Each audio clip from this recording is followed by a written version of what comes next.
Bible مقدس ایسی کتاب ہے، یہ کوئی ایک کتاب نہیں بلکہ کتابوں کی لائبریری ہے۔ جو بھی اسے پڑھے گا وہ برکت پائے گا۔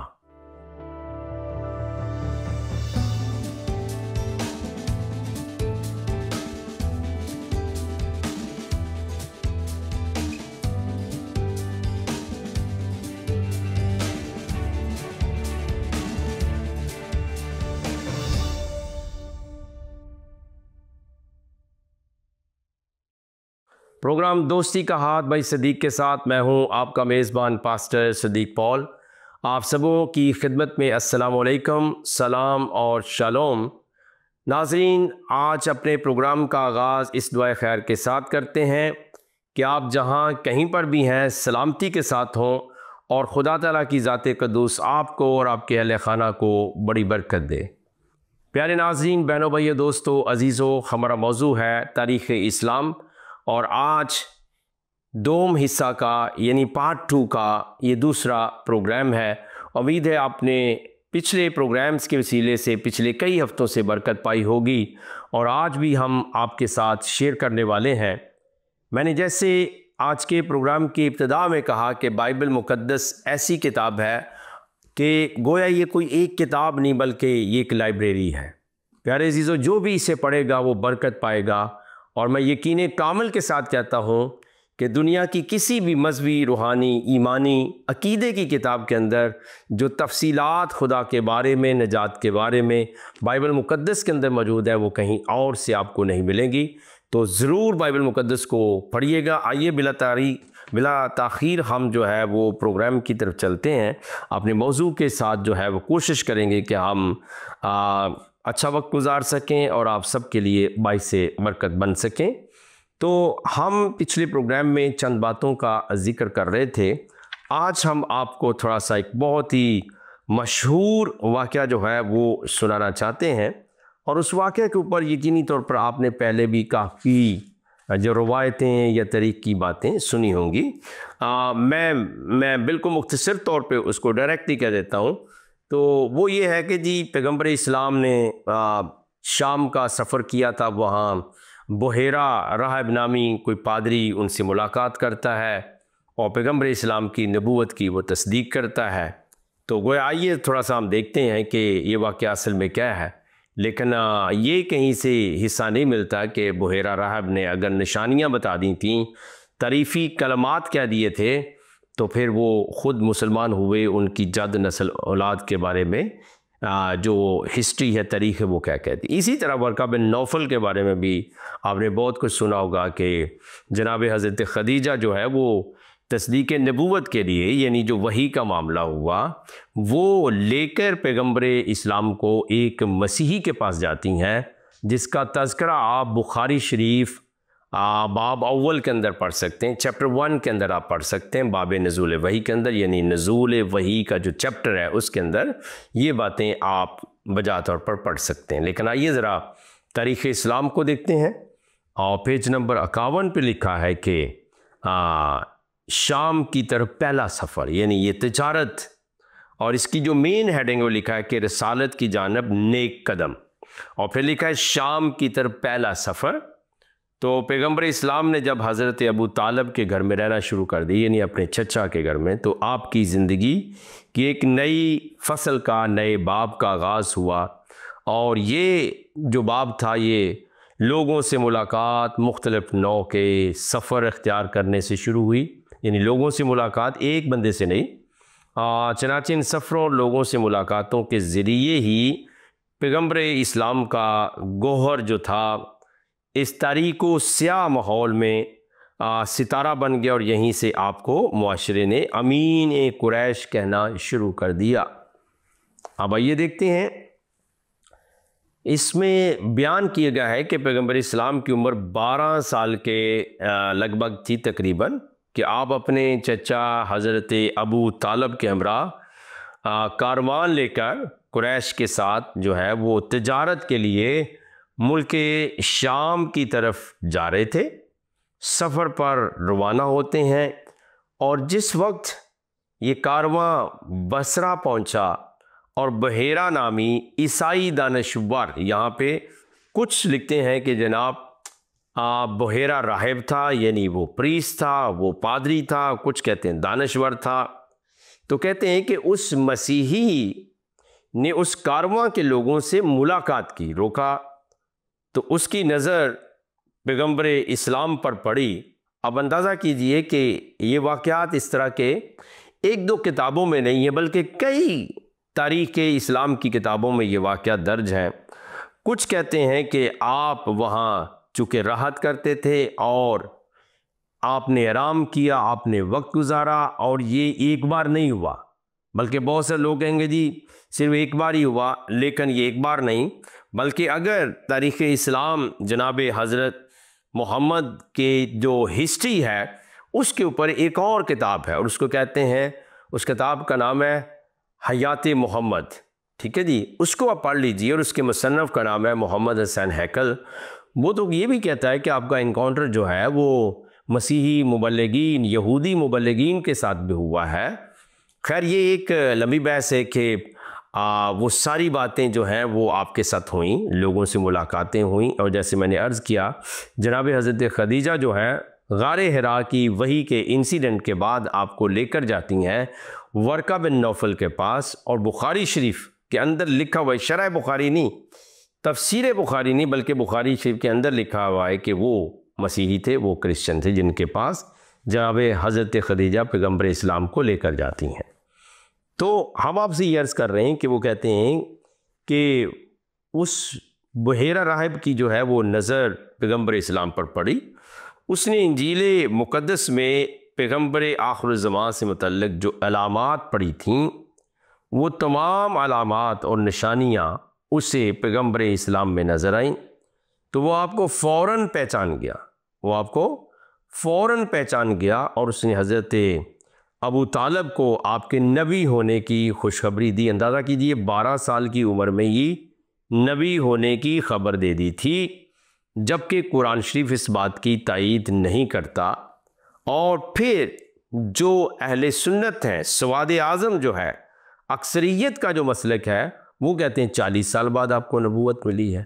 تو وہ کہتے ہیں جی نبی ہونے کی خبر دے دی ہے۔ تو ذرا اس کو تھوڑا سا مزید پڑھ لیتے ہیں۔ تو کہتے ہیں انہوں نے خوشخبری دے دی، اور اس کے ساتھ ہی اس نے یہ درخواست بھی کی کہ اس بچے کا خاص خیال رکھیں۔ اس زمن میں اس نے مزید کہا ان کے بارے میں جو کچھ میں جانتا ہوں، اگر وہی باتیں یہودی بھی جان لیں تو وہ گزند بچائے بغیر نہ رہیں گے، اسی لیے بھلائی اس میں ہے کہ انہیں جتنی جلدی ہو سکے واپس مکہ لے جائیں۔ یہ جی پورا واقعہ ہے کہ وہ کہتے ہیں کہ اس پادری نے یہ تاریخ اسلام بیان کر رہی کہ جو انجیل مقدس میں پیغمبر اسلام کے نبی آخر الزمان، یعنی نبیوں کا ختم کرنے والا ہونے کی علامات پائیں، تو وہ خوش ہوا اور اس نے نبی ہونے کی خوشخبری دے دی کہ یہ تو ہماری انجیل میں بھی لکھا ہے۔ لیکن پیارے عزیز ناظرین،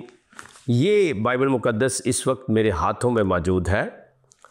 اور آپ کو پتہ ہے کہ نیو ٹیسٹامنٹ، عہد جدید، اناجیل کا جو حصہ ہے وہ بھی اس کے اندر موجود ہے، یعنی یہ مکمل بائبل ہے۔ میں عرض کر دیتا ہوں کہ بائبل مقدس کی کسی انجیل کے اندر نبی آخر الزمان کا کوئی تذکرہ موجود نہیں ہے، نہ ہی نام کے ساتھ اور نہ ہی صفات کے ساتھ۔ آپ جب بھی آپ زور لگائیں گے، کوشش کریں گے کہ منایا جائے تو آپ کی مرضی ہے، وگرنہ یہ بائبل مقدس آپ کو کہیں سے بھی اردو میں، انگلش میں، اور پھر عبرانی میں، یونانی میں، عربی کے اندر، پشتو کے اندر، فارسی کے اندر، ہزاروں زبانوں کے اندر یہ کلام آپ کو مل جائے گا۔ آپ خود سے پڑھ لیجئے، آپ کو کسی کی باتوں کی طرف جانے کی ضرورت نہیں ہے، بلکہ آپ پڑھیے۔ اگر دیکھیے کہ وہ جو مسیحی پریسٹ ہے بحیرہ راہب، اگر اس کو پتا تھا کہ ان کی اناجیل کے اندر یہ باتیں لکھی پیغمبر اسلام کے بارے میں، تو پھر وہ مسلمان کیوں نہیں ہوا؟ پھر ورقہ بن نوفل خود مسلمان کیوں نہیں ہوا، جس کے پاس تصدیق وحی غار حرا کے لیے جناب حضرت خدیجہ لے کر جاتی ہیں؟ اور میں آج آپ کو دعوت فکر دیتا ہوں، آپ جناب علامہ ڈاکٹر جاوید احمد غامدی صاحب کو سنیے، غار حرا کے اوپر میں نے یہ بات کہہ رہا، یوٹیوب کے اندر ان کی جو ہے وہ ویڈیو موجود ہے، ان کا لیکچر موجود ہے. وہ کہتے ہیں غار حرا کے اندر جو وحی کا تذکرہ ہے یہ محض فسانہ ہے، اس کا حقیقت کے ساتھ کوئی تعلق نہیں. اب دیکھیے جناب، بخاری شریف کچھ فرما رہی ہے، سنی مسلمان کچھ کہہ رہے ہیں، شیعہ مسلمان کچھ کہہ رہے ہیں، اور جناب جوید احمد غامدی صاحب اس کو افسانہ قرار دے رہے ہیں. وہ کہتے ہیں حقیقت کا اس کے ساتھ کوئی تعلق نہیں. اور آپ کہہ رہے ہیں، آپ کی تاریخ اسلام یہ کہہ رہی ہے کہ 12 سال کی عمر میں ایک مسیحی کے ساتھ ملاقات ہوتی ہے اور وہ سب کچھ بیان کر دیتا ہے. پھر 40 سال کی عمر میں ایک اور مسیحی کے پاس لے کر جناب خدیجہ جاتی ہیں، اور نہ صرف یہ 2 مسیحی ہیں بلکہ اور مسیحیوں کے ساتھ بھی پیغمبر اسلام کی ملاقات ہوئی، لیکن احوال بیان نہیں کیا گیا. نہ ہی وہ مسلمان ہوئے، نہ ہی انہوں نے وہ جو باتیں یہاں آپ کی تاریخ میں لکھی ہیں کہ اناجیل کے اندر علامات اور اصحاف پیغمبر موجود تھے، یہ آج بھی موجود ہے. آپ اس میں سے کوئی ایک حوالہ ہم کو سینڈ کر دیجئے، بھیج دیجئے، بات کر سکتے ہیں، اکٹھے بیٹھ سکتے ہیں کہ یہ کہاں پر لکھا ہے. تو پیارے عزیزو، الٹیمیٹلی میں آپ کو مجبور کرنے کے لیے یہاں پر آپ کے ساتھ پروگرام نہیں کر رہا، بلکہ دعوت فکر دینے کے لیے پروگرام کر رہا ہوں کہ جناب آپ ان ساری چیزوں کو جو ہے وہ دیکھیں، پڑھیں اور خود سے جو ہے وہ تحقیق کریں. تو آپ کو معلوم ہوگا کہ یہ جو واقعات ہیں یہ کس طرح سے اپنے بنیاد کے لحاظ سے یا تو بہت طاقتور ہیں کہ ہر مسلمان ان کو بیان کرتا ہے، اور ایک رخ یہ ہے کہ یہ بہت ہی کمزور ہیں کیونکہ ان کی کوئی دلیل جو ہے وہ بائبل مقدس میں، انجیل مقدس کے اندر موجود نہیں ہے. اور آپ کو یہ بھی پتہ ہے ادباً احتراماً کہ پیغمبر اسلام کا جو دور ہے، سچ کہنا چاہیے ہمیں، وہ جناب حضرت مسیح یسوع کے کوئی لگ بھگ تقریباً 600 سال بعد کا ہے. تو جناب اگر انجیل، خداوند یسوع مسیح خود ہی انجیل تھے، وہ خود کچھ بیان کر جاتے، پھر اتنی دیر سے چرچز موجود تھے، مسیحی مومنین موجود تھے، ان کو پتہ ہوتا تو معاملہ ختم ہو جاتا، کوئی لڑائی نہیں ہوتی، کوئی پریشانی نہیں ہوتی. آئیے تھوڑا سا اور آگے بڑھتے ہیں، اور یہاں پہ لکھا ہے کہ اس کے پیج نمبر 52 کے اوپر 52، حضرت ابو طالب اپنے کاروبار کے معاملات کو جلد از جلد انجام دیا اور مکہ واپس آ گئے اور پوری طرح اپنے بھتیجے کی حفاظت و نگرانی کرنے لگے. یہ ایک سفر تجارت نہیں ہے جناب، اگر آپ چھپائیں گے تو یہ 12 سال کی عمر میں بھی ہے. پھر جناب حضرت خدیجہ کا بھی مال لے کر پیغمبر اسلام جاتے ہیں، پھر اور بھی ان کے مشاغل تھے. تو ہمیں سچ بولنے کی اللہ پاک سے توفیق مانگنی چاہیے کہ ہمیں سچ بولیں اور سچی باتیں لوگوں تک پہنچانے کی کوشش کریں. اب وہ کہتے ہیں کہ راہب کی اس روایت کو اگر صحیح تسلیم کر لیا جائے تو یہ طریقہ بہت ہی معمولی واقعہ ہے. وہ کہتے ہیں کہ راہب نے جو اس مسیحی پادری نے بیان کیا تھا، لیکن وہ کہتے ہیں کہ بعض ایسے مخالفین ہیں وہ کہتے ہیں کہ اس غیر معمولی ذہانت کی بنا پر جو پیغمبر اسلام کے اندر موجود تھی، اس سفر کے دوران جناب پیغمبر اسلام نے مسیحی پادری سے بہت کچھ سیکھا، اور چونکہ آپ کا حافظہ بھی بہت کمال کا تھا اور انہیں اپنے ذہن میں محفوظ رکھا، اور 28 سال گزرنے کے بعد انہی باتوں کو اپنے آئین کی بنیاد قرار دیا اور یہ کہہ کر لوگوں کے سامنے پیش کیا کہ یہ باتیں وحی کے ذریعے آپ پر نازل ہوئی ہیں. تو پیارے عزیزو، یہ تاریخ اسلام کی کتاب خود بیان کر رہی ہے، اور حتیٰ کہ ایسے شکوک، ایسے معاملات، ایسے اعتراضات آپ پر تھے، اور قرآن شریف کے اندر بھی یہ موجود ہے کہ کچھ لوگ یہ کہتے ہیں کہ یہ جو وحی اس کو آتی ہے کوئی اور بندہ آ کر اس کو وحی دیتا ہے. اس طرح کے معاملات بھی قرآن شریف کے اندر آیات موجود ہیں، لیکن اس وقت یہ ہمارا موضوع نہیں ہے، لیکن ہم اپنے موضوع تک رہیں گے کہ تاریخ اسلام کیا بتا رہی ہے. تو وہ کہتے ہیں جی کہ یہ معاملہ ہوتا ہے، اور پھر وہ جو مسیحی راہب سے، یہ تو پکی بات ہے جی، یہ بحیرہ راہب کا نام خود لیتے ہیں، ورقہ بن نوفل کا نام، اور پھر ایک اور مبلغین گرد و نواح میں مکہ میں، مدینہ میں یہودی بھی تھے، مسیحی بھی تھے، یمن میں بھی تھے، نجران میں بھی تھے، اور ان کے بھی بیانات موجود ہیں، ان کی تبلیغیں موجود ہیں کہ وہ بت پرستی کے عربوں کے دور کے اندر زندہ خدا کی بات کرتے تھے اور تبلیغ کرتے تھے۔ تو یہ خیر خود بیان کرتے ہیں کہ اسی کو بنیاد بنا کر آپ نے وحی کا جو ہے وہ بیان کیا، لیکن وہ کہتے ہیں کہ یہ جناب عقل سے عاری ہے کہ یہ کیسے ہو جائے۔ عقل کی روح سے یہ بات بعید ہے کہ ایک 12 سالہ نوجوان جس نے کبھی مدرسہ کی شکل تک نہ دیکھی ہو، وہ چند گھنٹوں کی ملاقات میں تورات و انجیل جیسی کتابوں کے حقائق سیکھ لے اور 28 سال بعد انہیں شریعت آسمانی کے نام سے پیش کرے۔ تو میری دلیل یہ ہے کہ جناب آپ تو یہ کہہ رہے ہیں 12 سال کا بچے تھے آپ، لیکن آپ کے آج کے دور میں جو حفاظ آپ کے ہوتے ہیں بڑی، بلکہ اس کو فخر سے بیان کی 5 سال کے بچے نے جی، 4 سال کے بچے نے، آپ یوٹیوب پہ دیکھیں جی، پورا قرآن شریف حفظ کر لیا۔ How it is possible? 30 chapter ہے اور 114 سورتیں ہیں، آیات ہیں ہزاروں کے حساب سے۔ تو یہ پہلی بات ہے کہ یہ کوئی ایسی بڑی بات نہیں ہے۔ آپ کے ہاں آج بھی لوگ جو ہے وہ حفظ کرتے ہیں بچوں کی عمر میں۔ پھر یہ کوئی سفر ایک دفعہ نہیں ہوا ہے، یہ تو صرف ایک کر کے کہ بس گئے اور وہاں سے جیسے ملاقات واپس ہے، ایسی بات نہیں ہے، بلکہ آپ کے دیگر معاملات جو تھے ان کے اندر بھی انٹریکشن، یا دیگر مذاہب کے لوگ مثال کے طور پر جو صابی لوگ تھے، اور حتیٰ کہ تفسیر ابن کثیر کے مطابق آپ کو ابتداء میں لوگ صابی کہتے تھے، آپ کو لوگ کیا کہتے تھے؟ صابی کہنا شروع کر دیا تھا، کہ ان کے طور طریقے جو تھے ان کے مطابق وضو، غسل، طہارت اور دعائیں جو ہیں وہ، اور پھر مسیحیوں کے ساتھ آپ کی قربت رہی، یہودیوں کے ساتھ میل ملاقات رہی۔ تو جناب آپ جو بات عرض کر رہے ہیں اس کے اندر وہ اتنی جامع نہیں ہے کہ آپ کی بات کو مان لیا جائے، بلکہ یاد رکھیے آج آپ کے 5-5 6-6 سال کے بچے جو ہیں وہ قرآن حفظ کر لیتے ہیں، تو ممکن ہے کہ آپ نے بھی باتیں سیکھی ہوں۔ پھر وہ کہتے ہیں کہ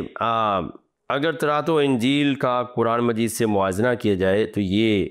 بات واضح ہو جائے گی، قرآن کے مندرجات وہ نہیں جو ان 2 کتابوں کے ہیں۔ تو آپ کی بات کے خلاف میں قرآن شریف کو پیش کرتا ہوں۔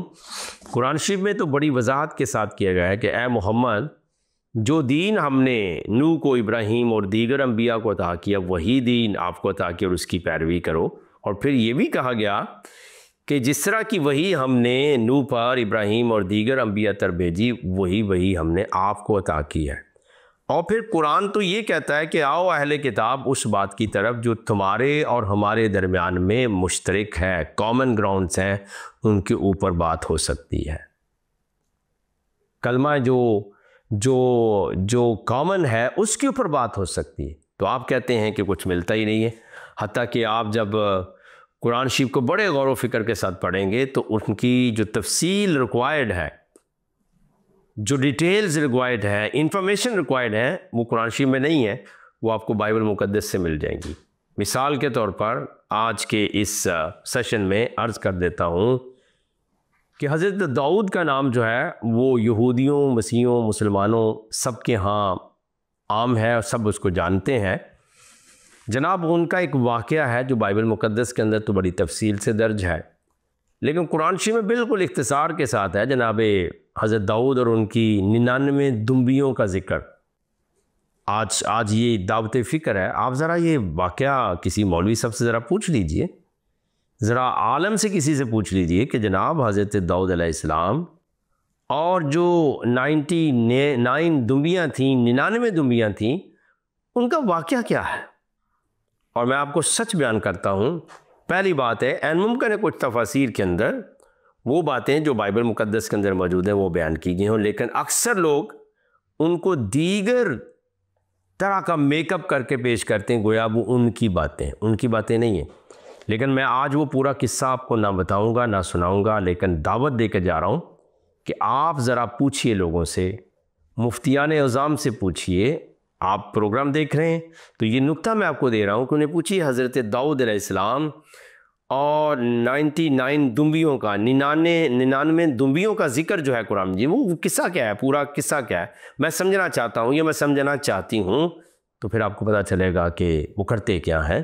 لیکن پیارے عزیزو، اگر ہم یہ باتیں مان لیں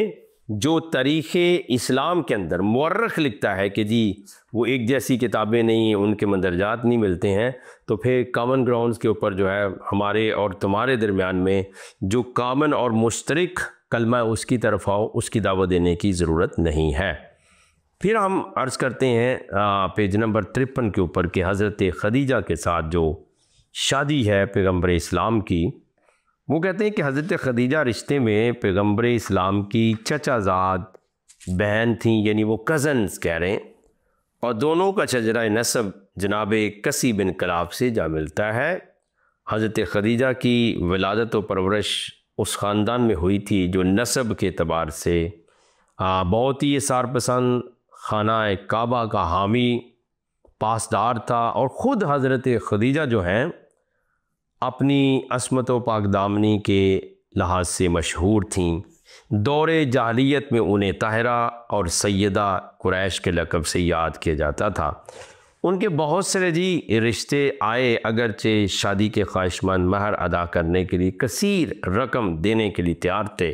مگر وہ کسی سے بھی شادی کرنے کے لیے آمادہ نہ ہوئیں۔ یا تھوڑا سا نقطہ عرض کر دوں کہ یہاں کافی سارا اختلاف ہے شادی کے اوپر بھی، کہ شیعہ مسلمانوں کا عقیدہ ہے کہ پیغمبر اسلام کی عمر 25 سال تھی، حضرت خدیجہ کی عمر بھی 25 سال تھی، لیکن حنفی، سنی اور اہل حدیث علماء کا ایمان یہ ہے کہ حضرت خدیجہ جو تھیں وہ جناب 40 سال کی تھیں، اور آپ پیغمبر اسلام 25 سال کے تھے، تو 15 سال کا فرق ہے۔ لیکن یہ فیصلہ بھی میں آپ پہ چھوڑتا ہوں کہ یہ بھی اختلاف موجود ہے۔ آپ نے اکثر روایت 40 سال والی سنی ہوگی، لیکن شیعہ کے ہاں یہ روایت نہیں، وہ کہتے ہیں کہ وہ باکرہ تھی، وہ کنواری تھیں، ان کی کوئی شادی نہیں ہوئی تھی۔ بہرکیف یہ معاملہ بھی دعوت فکر کے طور پر، تحقیقی طور پر آپ کے میں حوالے کر رہا ہوں۔ تو کہتے ہیں کہ یہ ان کا تھا، اور جب پیغمبر اسلام شام سے تجارت کے بعد واپس مکہ تشریف لائے تو حضرت خدیجہ نے بیچ میں جو ہے وہ کوئی نہیں بیان کی گئی یہ جو سفر شام ہے یہ 12 سال والا ہے یا 25 سال والا ہے۔ بہرکیف ایسے لگتا ہے یعنی یہ تسلسل کے ساتھ جب بک کو پڑھیں گے، جیسے میں بیان کر رہا ہوں، تو اسے لگے وہی سفر ہے، لیکن اس وقت ان کی عمر 12 سال تھی، اور ابھی شیعہ کے ہاں 25 سال ہے۔ تو کہتے ہیں جب وہ مکہ واپس تشریف لائے، اس میں کہ 12 سال سے لے کر 25 سال تک کافی دفعہ آپ گئے ہوں گے، دیگر سفر بھی کیے ہوں گے۔ تو حضرت خدیجہ نے پیغمبر اسلام کی خدمت میں قاصد بھیجا اور آپ سے شادی کا اظہار کر دیا۔ تو یہ شادی کا ہے، اور یہاں پر خود ہی انہوں نے بیان بھی کیا ہے کہ جس وقت یہ شادی ہوئی اس وقت پیغمبر اسلام 25 سال کے اور حضرت خدیجہ کی عمر 40 سال کی تھی، لیکن دیگر جو شیعہ علماء ہے وہ اس بات سے اختلاف کرتے ہیں کہ ایسا نہیں ہے۔ اور پھر یاد رکھیے کہ ہم ایک اور بات کو اس میں دیکھتے ہیں، اس میں یہ دیکھتے ہیں کہ جو شادی کی پیشکش کی گئی تھی وہ حضرت خدیجہ کی طرف سے تھی، نہ کہ اس کتاب میں لکھا ہے کہ پیغمبر اسلام کی طرف سے تھی۔ تو وہ بہت ہی اچھی تھیں، اور ایسے شوہر کی تلاش میں تھیں جو متقی اور پرہیزگار ہو۔ اگر مجھے آپ کہنے کی اجازت دیں، جو حدل المتقین یہ کتاب جو ہے، یہ دوسری سورہ بقرہ کے اندر یہ بات لکھی ہوئی ہے کہ الف لام میم ذالک الکتاب لا ریب فیہ ھدی للمتقین۔ تو یہ جو کتاب ہے یہ تو بعد میں نازل ہوئی ہے، لیکن یہاں چونکہ ذرلِ اسلامی عقیدت کا مسئلہ ہے تو انہوں نے بیان کیا کہ وہ کسی ایسے شوہر کی تلاش میں تھیں جو متقی اور پرہیزگار ہو۔ اب یاد رکھیے اسلام ابھی آیا نہیں، قرآن ابھی نازل نہیں ہوا، پیغمبر اسلام نے نبوت کا دعویٰ ابھی نہیں کیا ہوا، تو پھر متقی اور پرہیزگار کس مذہب کے مطابق، اور جناب حضرت خدیجہ کا خود مذہب کیا تھا؟ کئی لوگ آپ جب پوچھیں گے کہ وہ کتنی نمازیں پڑھتی تھیں، آپ پوچھ لیجیے، رینڈم کویسچن ہو، کہیں گے وہ ساری سی رات عبادت گزار تھیں، حالانکہ نماز کی فرضیت سے پہلے ان کا انتقال ہو چکا تھا، وہ فوت ہو چکی تھیں۔ تو پیارے عزیزو، یہ معاملات جو ہیں یہ تحقیقی نقطہ نظر کے وسیلے سے جو ہے کمال اہمیت کے حامل ہیں، لیکن اگر آپ اس کو جو ہے وہ اہمیت نہیں دیں گے تو پھر آپ کو کچھ بھی پتہ نہیں چلے گا۔ تو اب کہتے ہیں کہ یہ ان کی شادی جو ہے وہ ہو گئی، اور شادی جو ہے وہ شادی کے بعد حضرت خدیجہ نے اپنا جو مال و دولت تھا وہ آپ پر نشاور کر دیا، اور پھر جتنی جو ضروریات تھیں آپ کی وہ پوری ہوتی رہیں، اور یوں اس شادی کے وسیلے سے آپ ہسبینڈ اور وائف بنتے ہیں۔ اور یہی حضرت خدیجہ جو ہیں وہ جب پیغمبر اسلام 40 سال کے ہوتے ہیں تو کیا ہوتا ہے جناب کہ وہ غار حرا میں جاتے ہیں، اور پھر وہ وہاں سے گھر آتے ہیں اور وہ کہتے ہیں کہ مجھے کپڑا اڑا دیا جائے۔ بعض تواریخ نے لکھا ہے کہ ان کو بخار ہو گیا، بعض کہتے ہیں وہ سہ میں ڈرے ہوئے تھے۔ تو حضرت خدیجہ جو ہے ان کو لے کر جناب ورقہ بن نوفل کے پاس جاتی ہیں، جو انجیل کے عالم تھے اور جن کا تذکرہ جو ہے وہ بخاری شریف پہلے باب کے اندر موجود ہے۔ جس کو شک ہو، جس نے تحقیق کرنی ہو، بخاری شریف لے اردو ترجمہ کے ساتھ۔ اگر آپ کتاب لیں اور بہتر ہے اگر آپ گوگل پہ جائیں، انٹرنیٹ پہ چیک کریں تو اردو ترجمہ کے ساتھ پڑھیے، انگلش کے ساتھ پڑھیے، ورقہ بن نوفل کا نام آپ کو وہاں سے مل جائے گا۔ اب دعوت فکر آپ کو دے رہے ہیں کہ آپ ان واقعات میں سے دیکھیے کہ آپ کو کیا صحیح لگتا ہے، اور کس طرح سے آپ خود سے بھی سوچ و بچار کر کے نئی طرح سے انسانوں کے ساتھ ہم کلام ہو سکتے ہیں۔ اب وقت دعا ہے، ہم دعا مانگیں گے۔ رب کائنات، آسمان اور زمین کے خالق اور مالک، آسمانی روحانی باپ، ہم آپ کا شکریہ ادا کرتے ہیں آپ کے فضل کے لیے، آپ کے رحم کے لیے۔ آپ ہمیں برکت دیجیے، ہمارے ساتھ ہوں، ہماری کمی کمزوریوں کو پورا فرمائیں، ہماری ضروریات کو پورا فرمائیں، اور آج کے پروگرام کے وسیلے سے بہتوں کے ذہن کھل جائیں۔ یہ دعا ہم آپ کے کلمت اللہ، روح اللہ،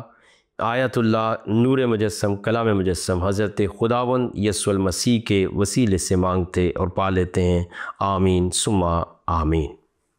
ناظرین، آپ سب کا بہت بہت شکریہ۔ آپ دیکھ رہے تھے پروگرام دوستی کا ہاتھ بائی صدیق کے ساتھ، اور ہمارا موضوع ہے تاریخ اسلام، اور میرا ایمان ہے کہ آپ نے بہت ساری معلومات کو حاصل کیا ہوگا۔ اگلے ہفتے تک کے لیے اجازت چاہتے ہیں، تب تک کے لیے ہم ایک دوسرے کو دعاؤں میں یاد رکھیں گے، اور اسی ایمان میں، اسی برکت میں اگلے ہفتے پھر آپ سے ملاقات ہوگی۔ تب تک کے لیے اجازت، خدا حافظ۔ آپ سب کا بہت بہت شکریہ۔ Thank you so much.